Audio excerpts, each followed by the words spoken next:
coming in with the heavy guns here. This is match number 9. It's fought under the light heavyweight division. Making his way to the Jeff Curran Invitational stage, Justin Andrews. In steps Justin Andrews, another veteran of JCI 1. And moreover, the black belts are taking center stage, Jessica. That isn't to take away anything from anybody else that's been out here, but as far as I'm concerned, this is the real meat and potatoes of the card. 44 years old is the Black Lion disciple, Justin Andrews. His opponent making his way to the JCI stage. He is a favorite. He is Dan Hart.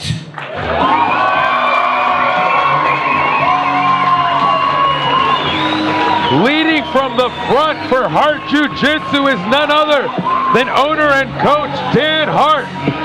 Over 15 years of jiu-jitsu training.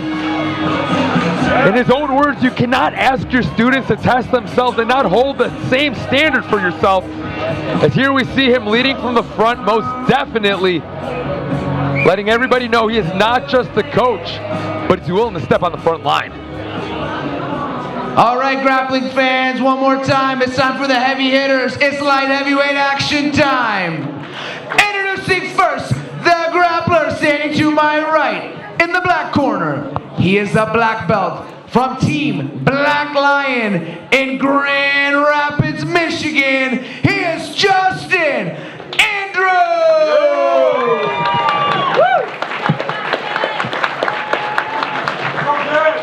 His opponent standing to my left, grappling out of the red corner, also a black belt from Hart Jiu-Jitsu in Woodstock, Illinois.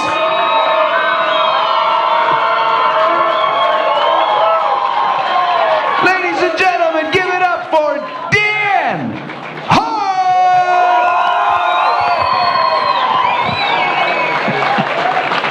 7 minutes of no-gi action.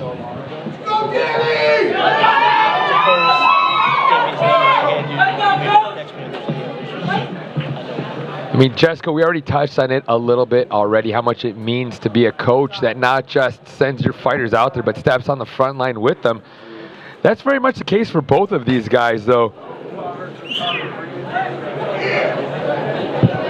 Leading from the front is a necessary thing to do, but it's challenging, especially to be a competitor and a coach at the same time. But it really does elevate the energy in your gym. Yeah, certainly. And you know, I often, not to be too silly, but I kind of equate it to, you know, a restaurant owner that won't eat at his own restaurant. It kind of makes you wonder, but if your coach is willing to put the jiu-jitsu that he's imparting on you onto the big stage for himself, putting his own name on the line, clearly he believes in what he's doing underneath the within the four walls of Hart Jiu-Jitsu. Nothing silly about that. You get it? It was well said. You get it? It was very well said. You got to eat at your own restaurant, man. Go for the leg. Strong turtle. Stay heavy on his back. Make him carry weight.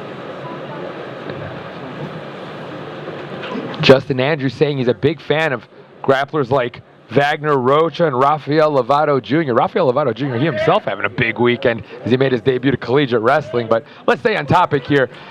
I look at that, though, and it tends to give you an idea of the type of, you know, whoever your favorite is. Oftentimes it's the kind of style you might want to try to emulate, right? And you got to wonder if you're going to see that same pressure, passing, just uncomfortable jiu-jitsu of like a Wagner Rocha or a Rafael Lovato. And you're kind of seeing it already from, you know, Justin Andrews as he passes to side control. Andrews is one of those grapplers that is very vocal about how he likes the pressure, the grind, the control of it. He's not a very finesse grappler. You're not going to see a lot of crazy flexibility kind of thing. He's very assertive, and he knows his pathway to success, and that's getting on top and pressuring and staying heavy.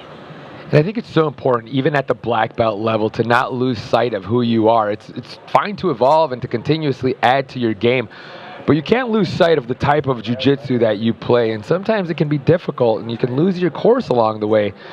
But that seemingly not the case for Justin Andrews, who's, as you said, very certain is the type of grappler he is. Clearly very heavy from that side control and creating back exposure here against Dan Hart.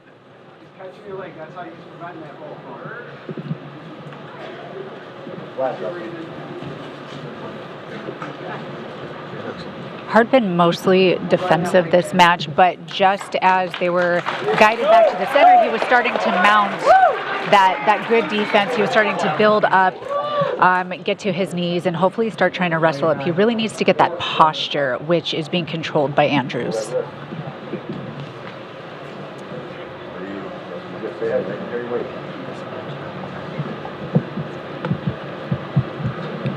Dan Hart, of course, very accomplished in his own right, but clearly it's the top control of the JCI veteran, Justin Andrews, that's very difficult to deal with. Justin himself, very accomplished, double Naga belt winner, double New Breed belt winner, a coach to UFC athletes. Head and arm.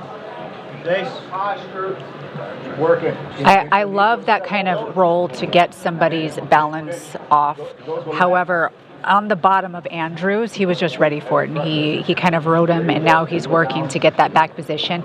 I think he has a nice control on one of the arms. I can't tell from this position, though.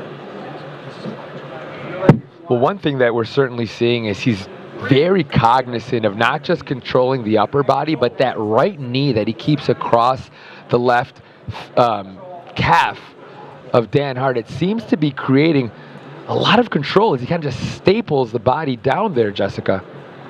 No, he's doing a great job of controlling and really wearing Hart out. If I'm Hart, I'm trying to fight the hands, get the head up, get the posture, start building to my knees, get one foot up, and a wrestle out. Nice. Come on, Jake. There you go, Justin. There you saw Justin use that aforementioned knee across the shin to create a hook as he goes 2 hooks, full back control on Dan Hart. Feel it. Feel it. There's a little over 2 minutes remaining here in regulation. Hart doing a good job of trying to get his hands free, trying to defend that choke. If I'm him, I'm going to try and switch to the other side, get my back to the mat so I can properly defend. Good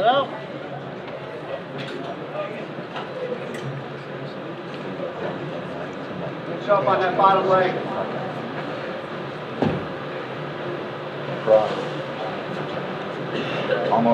on. Now, if you're Dan Hart and you've survived some pretty rough spots, but now you're dealing with Justin Andrews on your back for a little over a minute and a half, would you say it's a matter of trying to survive and start fresh, maybe reset in that overtime? Stay heavy. Keep working it up. Try and stay safe at this point, and try to get to overtime, because I don't know that he's going to be able to get out of this position. Andrews is doing a really good job of constricting the movement. He's almost like a anaconda, a constrictor, you know? There's no real wasted movement. He's inching, moving forward into position. He's not giving Hart the space, and Hart isn't able to create the space that he needs to escape.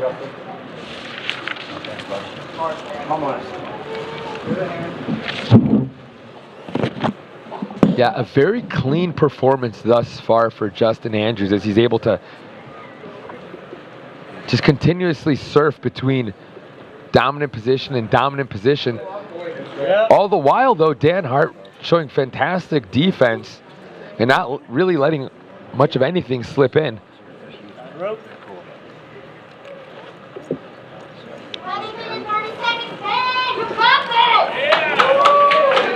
It may not be his style, but I'd like to see a Peruvian necktie. I don't know. Just wishful thinking. He did have a little bit of that setup sitting there. There you see him now. Justin Andrews almost momentarily attacking the neck there, no hooks. Heavy.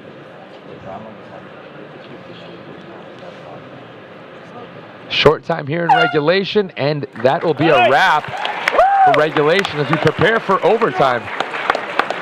Good work, good work. Good work, Napkin? We don't have napkins. Jess said she was getting that. It looks like We have a this may little be the break in first bout. action. Yeah, first bout where some blood has been drawn. I believe a little bit of leaking from the first nose. blood. First blood. Yeah, a little leakage from the nose of Dan Hart there. Do you want me to put their towel back? So, as we prepare for this overtime, Jessica, why don't we talk a little bit about what you'd like to see from both fighters? Imagine you're in the corner of Dan Hart. What are you telling him? I'm telling him to be first. Whatever game plan he feels most comfortable with, his clearest path to victory, go that way. Because he knows Andrew's game. He's seen the full array of what Andrews is going to come out and try to do. So he's got to be able to put Andrews on his heels. And if you're Andrews, are you just maybe looking for more of the same, or you're looking to take some chances and maybe get that submission win? If I'm Andrews, I've probably established some confidence and good data, know my pathway to success, and just get there faster. He's always talking about his cardio, him pushing the pace, so I'd like to see it maybe step up a gear or two. And now we'll see how long this little break in the action actually goes on for, but given the way the regulation period went, who would you say this break favors more? Is it really not really of consequence?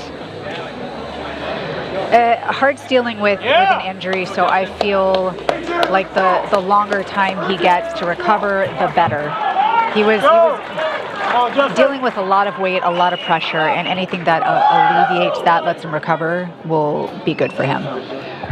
Winning the coin toss is Dan Hart, and he chooses inside the guard. It's a good choice. Yeah, at the very least, trying something different, as he did spend the majority of the time defending from bottom in regulation. Now we'll see what'll elapse here in overtime, as it's Justin Andrews sitting up for a guillotine there, and if nothing else, using it as a beautiful sweep. It was a good idea because Andrews wants to be on top. He's not shy about his game plan. He's not shy about what he did in the previous matches and in this match. So that's what he wanted to do. His best chance was to put Andrews on his back. And a nice job of reversing the position by Dan Hart as he finds himself in this top side position. Are we going to see a little bit of catch wrestling here, Jessica? We could potentially. I mean, he is holding on to it. This is probably the biggest move of the match. You run the risk going for that scarf hold position. You run the risk of getting your back taken. If you hold on, if I were him, I would have liked to have seen him, cartwheel over, maybe roll over, switch to a double leg position. But now he has his back taken again. But just a little reminder, especially at the black belt level, that you can never sleep on your opponent, because at any given moment, they could explode in a situation like that. No, he saw his opportunity and he took it. Yeah, absolutely. And kudos to Dan for, being on the defensive for so much of this match and still looking for those opportunities to turn things around. And kudos, of course, to Justin Andrews for working his way out there and getting back to being the hammer.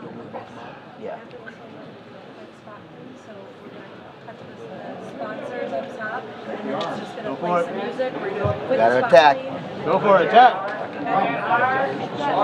It doesn't look like Andrews is doing a lot, but these little subtle moments of him pressing on the head of Hart, really grinding down, keeping that pressure, it's exhausting to be on bottom of that.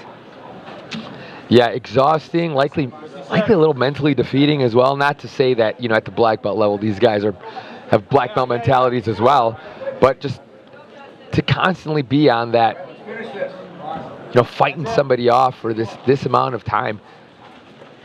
Very difficult. Walk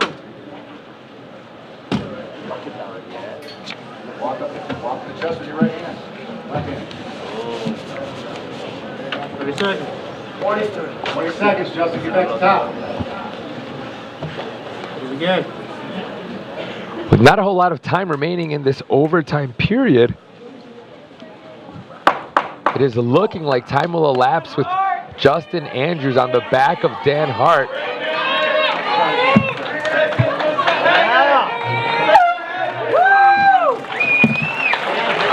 Fantastic jiu-jitsu on display. Incredible toughness and grit by Dan Hart.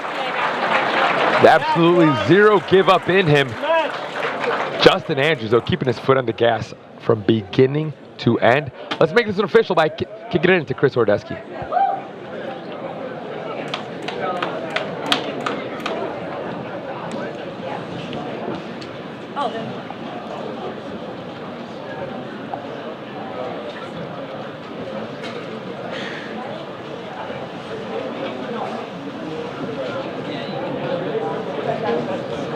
Grappling fans, give it up for that tight technical matchup between these two light heavyweight black belts.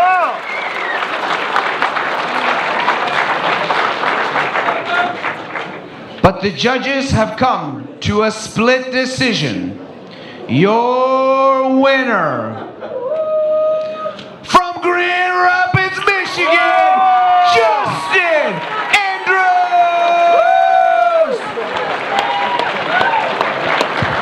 As it's a split decision for Justin Andrews as he Grappling walks fans, away we're with doing a the little cleanup here. These boys sweat all over JCI the mat. medal. Dan Hart getting the nod from one of the judges as he is all grit. Here we take a look at some of these replays. There's that top pressure, just non-stop. Justin Andrews. Don't forget, grappling fans, we got Takes a special merchandise kind out of of the cardio hallways, to do that. food for and drink. 14 total minutes, is it? 15 total minutes? I'm not a Be man. part of the whole grappling experience. Get out with some Neither swag. am I, but I'll say yes. You're Yes. yes.